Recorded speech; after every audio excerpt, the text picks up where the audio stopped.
Good morning, everyone. So it seems like each one of these Sunday miscellanies I end up shooting earlier and earlier in the day, but it's just around, I think, 7:30 a.m. here. I feel like I should have waited for some natural light, but I was impatient, so I'm here quite early, and I have, once again, a coffee mug. This is another cow mug. I'm not sure how well you're going to be able to make it out, but anyway, I'm drinking coffee today again. Yeah, so I'm here for another installment of my Sunday Miscellany.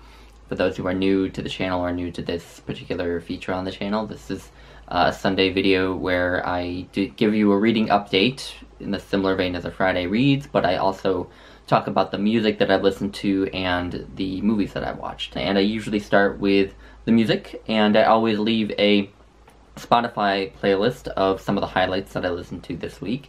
And I thought that I wouldn't have much to talk about with music, but at the last minute I kind of I did some listening yesterday, and that's really exciting, although it's mostly re-listening to old favorites. And the first of those is actually one that I own on CD, and I was listening to it on CD, and that is this. This is Bizet's L'Orléans and Carmen. Bizet's Carmen is one of my favorite operas, one of my favorite pieces of music, and I put this disc on while I was organizing some books yesterday, and that was really lovely, because I love Carmen, and I never listened to L'Orléans before, but I thought it was lovely as well. So if you come across this CD, you might pick it up if you care for Bizet, and yeah, so there's that first one. But in terms of what will be in the playlist, I yesterday decided to listen to some Puccini. Lately, I've been thinking that I need to re-listen to Puccini. He is one of my favorite composers, probably tied with Richard Wagner for my favorite opera composer. He just has an incredible way with writing just really heartbreaking melodies, I think. And I just listened to a little album called Puccini Weekend, which is just a collection of a lot of his most famous arias from his operas, and I'm going to leave some of my favorites in the playlist for this week. Yeah, I was listening to them yesterday while I was gathering my thoughts for a different video and writing notes down for that. And I was like, in the middle of doing it, I was like, this is probably a bad idea, because whenever I listen to Puccini, I just get so wrapped up in the music that I can't focus on anything. So anyway, there will be some Puccini. And then I have been listening to a few different soundtracks, and I'm going to come back to all of these films that these soundtracks are from. The first one that I've been listening to incessantly all week is Alexander Desplat's soundtrack for The Shape of Water, which is a film directed by Guillermo del Toro, which I watched twice this week, actually, and the soundtrack is just absolutely wonderful. It has sort of a nostalgic feel to it, you know what I mean? And so there are going to be some tracks from that soundtrack in the playlist. And something that I love about the soundtrack is that it has Renee Fleming on it, and I love Renee Fleming's singing, but I'm used to her performing in opera and like classical pieces. She is known as an operatic soprano, and so it's interesting hearing her singing on this soundtrack, because she sings like pop songs, like old pop songs, you know? So that's really cool.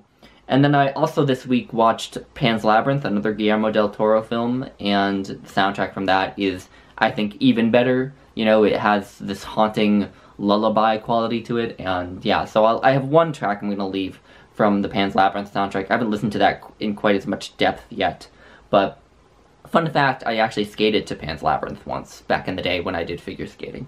But then, anyway, the last soundtrack I want to leave a couple of pieces from is from the soundtrack for Gattaca, which is a film directed by Andrew Niccol. I'm going to talk about it later in the miscellany. And the soundtrack is by Michael Nyman, who did the soundtrack for The Piano, directed by Jane Campion, which is one of the most like perfect movies you'll ever see, and has one of the best soundtracks ever composed. And so I was really excited when I saw that Michael Nyman did the soundtrack for Gattaca, and it was a great soundtrack. So there are some pieces from that on the playlist. Unfortunately, the soundtrack for Gattaca isn't like just on Spotify. Yeah, you can find pieces from it that are scattered around Spotify on various other albums, but the actual score for Gattaca is not just on Spotify, which is a real shame, because it is, again, really, really great. And anyway, I'll talk a bit more about Gattaca later. But moving on to the books, I have quite a bit of book news, and not all of it is entirely positive. I have some mixed things. But the first book I want to talk about is Whereas by Layli Long Soldier. This is a collection of poetry that won Layli Long Soldier the Pulitzer Prize. So I guess my expectations were quite high. And the poetry in this collection tends to be quite experimental. You know, there are poems that are nothing but a few words scattered throughout the page. There are poems that are divided by a line down the middle of the page. There are poems where there will be sort of words in brackets that are missing. You know, there's a lot of weird experimentation. There are poems where, like, words are cut off or cut in half, where you'll see one half of the word in one verse and then the other half at the beginning of the next verse below it. She clearly is playing a lot of sort of clever language games. There's a lot of play on words in the collection, I think. There's a lot of prose poems as well, which is my first big stumbling block. I am not a big fan of prose poems. I feel like if you're going to write poetry, you should write poetry. I know that they poets who write prose poems use the techniques of poetry in them, but in my mind, they're not really poems. They're more like brief essays or flash fiction or something like this. And so that was my first stumbling block. I didn't love the number of prose poems that there were in the collection, because I just don't really like prose poems that much. But I also thought that a lot of this experimentation, a lot of these language games were more intellectually interesting than they were really moving. There are a couple of really powerful points in this collection. The collection deals a lot with the Native Americans' relationship with the United States government and the subjection and genocide and oppression that they have faced. In particular, how that relates to their languages and the suppression of their languages and the dying out of their languages and the attempt to preserve their languages. And so there are some really powerful points in the collection. There's one poem in particular called 38, which I think is one of my favorite poems I've read in a long time. It's a poem that's written in complete sentences, so each verse is a complete sentence, which I think is really neat and very difficult to do. And it's about the Dakota 38, which is actually the largest mass execution of Native Americans ever performed by the United States government, and it was performed under the order of Abraham Lincoln in response to the revolt that took place among the Dakota in Minnesota in, I think, 1862, thereabouts, and because the Dakota basically were being starved by the U.S. government, so they revolted, and then a large number of them, 38, were executed. And this happened within a week, I think, of the signing of the Emancipation Proclamation, something like that. So, the ironies continue. And so this poem is about that whole incident and what led up to it and the fallout and so on. It's a really powerful piece of work. I do recommend that poem. If you can look it up online, go find it. I think it will move you. But a lot of the poems here, even though they're supposed to be, I think, really hard-hitting and powerful on this subject, just kind of fall flat, again, because they feel overly intellectualized to me. They didn't move me that often. And so it was a bit of a mixed bag as far as poetry collections go. There are some poems that I would like to return to in it, but on the whole, I wouldn't say that I loved it. And then after that, I want to talk a little bit about update you on some other books. So I have read through some of Leonardo da Vinci, The Complete Paintings by Frank Zollner. I meant to finish this book this week, but I didn't because it turned out to be a lot more of a slow read than I anticipated. It has double-columned pages, which I don't tend to like because it makes me feel like every page is taking forever to get through. And so that has been a big stumbling block for me, which I know is kind of superficial, but for me, the format of a book actually does make a big difference in terms of how I enjoy it. And also the book is very large. I don't have my physical books with me here because I'm trying this new thing where I just put the pictures up on the screen. But it is a big book too, so like each column is large. So it's turned out to be a slower read than I anticipated. And I think Frank Zollner tries to go into some of the events of what was happening in Leonardo's life that surrounded his work on the various paintings that are included in the book. And I think that those parts I frankly find a little bit less interesting because they just tend to be about, who was his patron, what was happening to his patron, and obviously the patron was the one who would be paying for him to work on the paintings, and so on and so forth, and I just don't find that all that interesting. I think I would prefer a book that was basically just the paintings, plus maybe brief essays on each painting, or I would prefer a full-dress biography.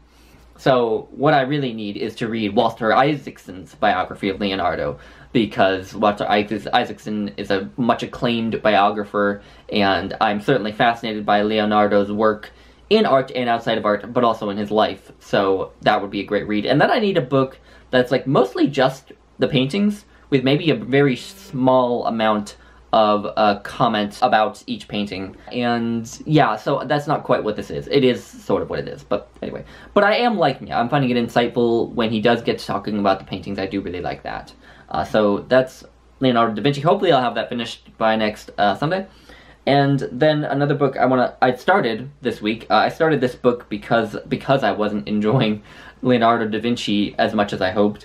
I started John Locke's Second Treatise of Government, and this is the book that I'm reading for the BookTube Spin, which is hosted by Rick McDonnell. And obviously this is an incredibly influential work of political philosophy, and it's interesting reading books like this that are so famous and so influential, especially on the United States, because you have this idea built up of what they say and what they're about, based on what you've been told, what you learned in school, and so on. And then you go to read them, and you realize that there's a lot more to them than you're sort of spoon-fed in PowerPoint presentations in your high school history class. You know, there's obviously there is the stuff that we all know about the equality of all human beings. He'll get to talking more about government and needing a government approved by the people and all this sort of thing. But there are other things in this. I mean, there is sort of an environmentalist message, I think, at times. Although there is sort of, I think, in it too, the opposite of an environmentalist message. I'm not sure. There's stuff about parenting and sort of hints at his idea of this tabula rasa, that each child is a blank slate when they're born, who can just be painted like a canvas, so, to go back to the painting, and that is more articulated in another of Locke's books. I think it's called An Essay Concerning Human Understanding. And he also talks a bit about some ideas that seem kind of feminist in a way, you know, because he argues that, you know, for centuries in at least his Western society, it had been the father who had been considered the prime, you know, caretaker and, you know, parent over the children, and the mother was only ancillary.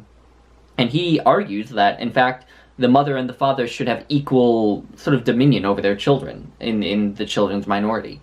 And yeah, I thought that was really interesting. I wasn't expecting that sort of feminist message. So anyway, I'm finding that very interesting. And yeah, hopefully, again, I hope to finish it by next weekend, so I can chat about it in my next Sunday Miscellany. But yeah, so, and then, of course, there's the big one, which everyone will see surfacing. I'm going to take a sip of my coffee, though. So, Moby-Dick. I've continued with Moby-Dick. I'm about halfway through it now, and it is just superb.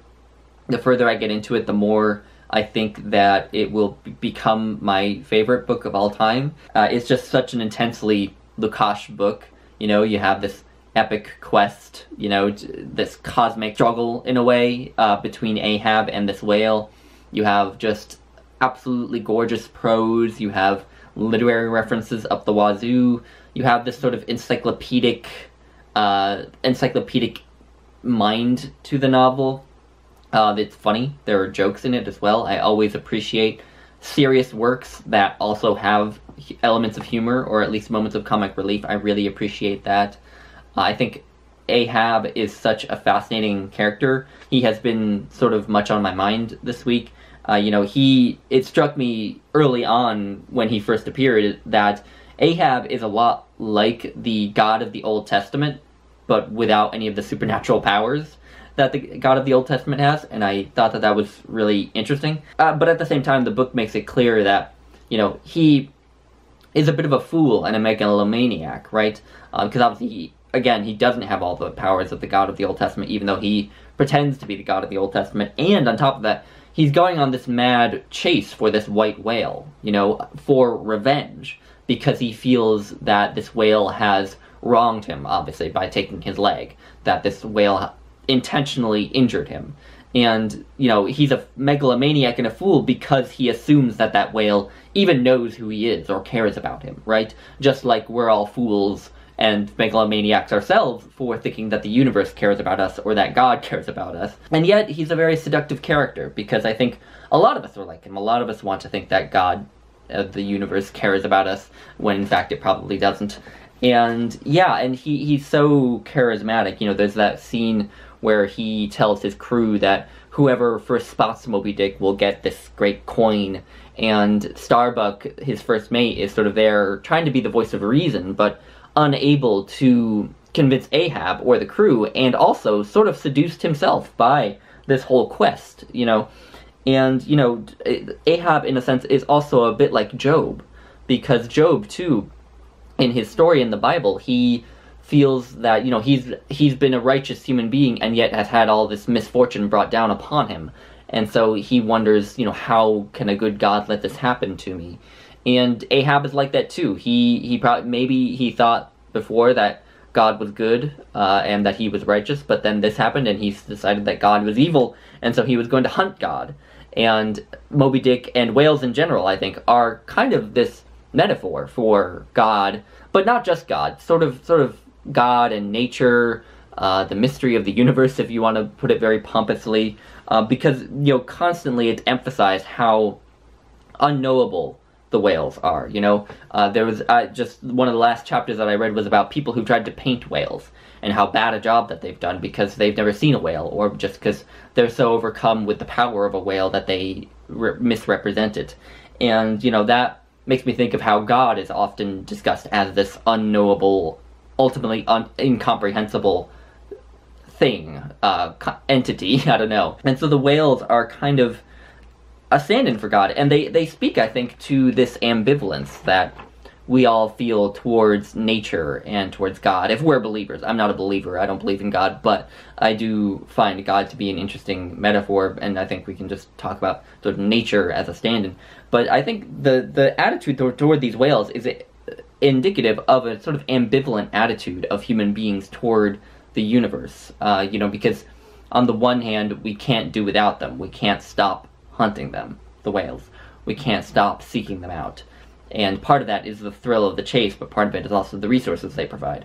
But at the same time, we fear them, you know, because whales can destroy boats, they can overturn, you know, whaling vessels and so on. And so it speaks to this ambivalence of, you know, love of God, need for God, but also fear of God or nature, if you're an atheist like me. So I'm finding Moby-Dick extremely interesting. I'm enjoying it so much, so that's wonderful. And then I usually here talk about books that I'm going to start. I am going to start A Nail the Evening Hangs On by Monica Suk, another contemporary poetry collection. Looking forward to reading that. And then I'm also going to start reading As I Lay Dying by William Faulkner. Una and Crypto from the Codex Cantina are doing a read-along of As I Lay Dying, and I really need to read some Faulkner. I know I didn't put this book on my TBR, and I probably really don't have the time for it, but, you know, sometimes when there's an author you've just been meaning to read and keep putting off, you just need to drop everything and pick up a book by them. So I'm going to try to read As I Lay Dying. I'm really excited for my first Faulkner, and I've always loved the title of As I Lay Dying, because it comes from Homer's Odyssey, which I love. But anyway, so yeah, that's what I'll be reading this week, in addition to Moby-Dick and the Second Treatise and Leonardo da Vinci. And also, this upcoming weekend, I'm going to be buddy reading Regarding the Pain of Others by Susan Sontag with Allie from Fox Folios. And that should be a lot of fun and very interesting. That'll be my third time reading that book, and it's such a great book. So anyway, so yeah, that'll the packed reading week, I suppose. So you might have a long Miscellany video from me next week, but my Miscellany videos seem to always be long these days. And then the last thing I have to talk about is the films, and I have 5 films that I've watched, and 4 of them. So I have 5. One sort of stands on its own, but the other 4 kind of divide into 2 groups of 2. So I'll talk about the one that can stand alone first, and that's also a good one to talk about first because I really didn't like it. And that film is Da 5 Bloods, directed by Spike Lee, the new Spike Lee film. This is on Netflix, but I don't recommend you watch it because I really disliked it. It had a screenplay that was just incomprehensible, that was just incoherent. It didn't know what it wanted to be, whether it wanted to be a thriller or a comedy or social commentary or what it wanted to be. The screenplay was just not well done. It had a really bad score as well. The music was just not good. There was some brilliant acting, especially from Delroy Lindo in the lead role. Brilliant, brilliant performance. It's a real shame that his clear acting talent was wasted on a movie that just didn't know what it wanted to be. And but there was also some really bad acting in it, I have to say. Some really just hammy moments that, I just were not all that good. It just wasn't good. And there are other little things about it, like there are just some plot points that are just such unlikely coincidences. They couldn't possibly have happened, that are used to drive the plot forward. And so just not a great movie. I don't understand why it's getting so much critical acclaim. It's getting a lot of Oscar buzz for Best Picture, Best Actor, Best Score. I can't imagine why anyone would want to award the soundtrack for this movie, but it's getting some buzz there. I don't get it. I thought this was really bad. So moving on to more positive things. So the next 4 films I'm going to talk about is 2 sets of 2 films. And the first 2 are the Guillermo del Toro films that I mentioned earlier. I watched The Shape of Water and Pan's Labyrinth. So I'll start with The Shape of Water because I watched it first. The Shape of Water I actually watched twice because the first time I watched it I was in a bad mood and ended up not liking it because I think I was sort of biased against it because I was in a bad mood. So I rewatched it, and the second time I just absolutely loved it. I love Sally Hawkins in it. I think she is absolutely brilliant. The soundtrack, like I said before, has this just lovely nostalgic quality to it. By the soundtrack by Alexander Desplat, I think it's just superb. I think that thematically, it's working on a whole lot of different interesting levels that are incredibly subversive, especially of the society of the time that it takes place in. It takes place in, I believe, the 1960s, and I think that was all extremely subtle and well done. I think that Del Toro, what I've noticed watching, having watched this movie twice, there are always these little touches that you can only pick up on a second viewing, you know what I mean? And they always hint at something that's going to happen later in the movie. And I love it. I love it. It's such a good movie. So anyway, that's The Shape of Water. And then Pan's Labyrinth. This was a rewatch. I watched it for the first time about 15 years ago when I was 12, and when I watched it, I cried myself to sleep because it is an incredibly devastating film and probably not suitable for a 12-year-old, but I watched it anyway.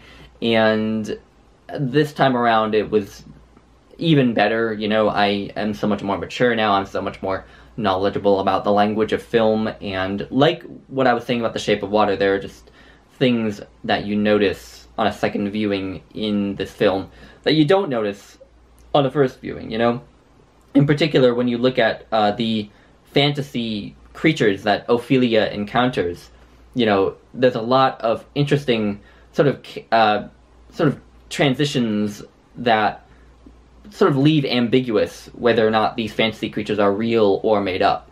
And what I think is so good about that is because it leaves open to interpretation whether they're real. Whether they're real, I don't think really matters that much, but still, I just love the way that the fantasy creatures are woven into the story itself, you know what I mean?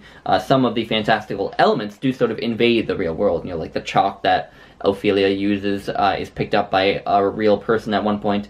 But anyway, I think that this is such a thought-provoking, such an innovative film, and with just an incredible lead performance by the young actress who plays Ophelia, whose name I don't know. I think she is just absolutely marvelous. I don't know whether she's gone on to an acting career after that, but she is so good.